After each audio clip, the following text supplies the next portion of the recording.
అందరికీ నమస్కారం. నా పేరు షేక్ అబ్దుల్ కరీం. నా పేరు ఎం సిద్దర్. మేము ఏపీఎంఎస్ 9th క్లాస్ చదువుతున్నాం. ఈరోజు టాపిక్ ఏమిటంటే రీయూజింగ్ ఆఫ్ ప్లాస్టిక్. ప్లాస్టిక్ వాడకాలు ఎక్కువ అవడం వల్ల గ్లోబల్ వార్మింగ్ కూడా ఎక్కువ అవుతుంది. దాని కారణంగా నదులు కలుషితమయ్యి నదుల నుంచి సముద్రాలు కలుషితం అవుతున్నాయి. సముద్ర జీవరాశులు కూడా చనిపోతున్నాయి. అవే కాకుండా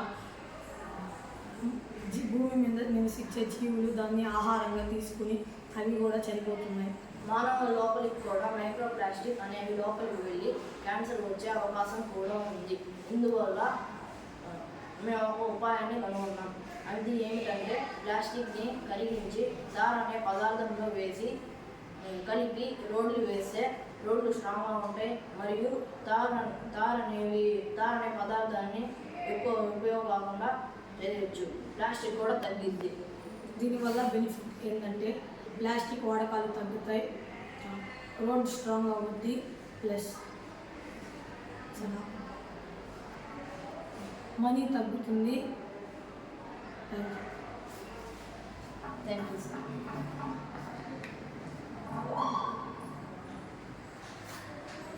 థ్యాంక్ యూ.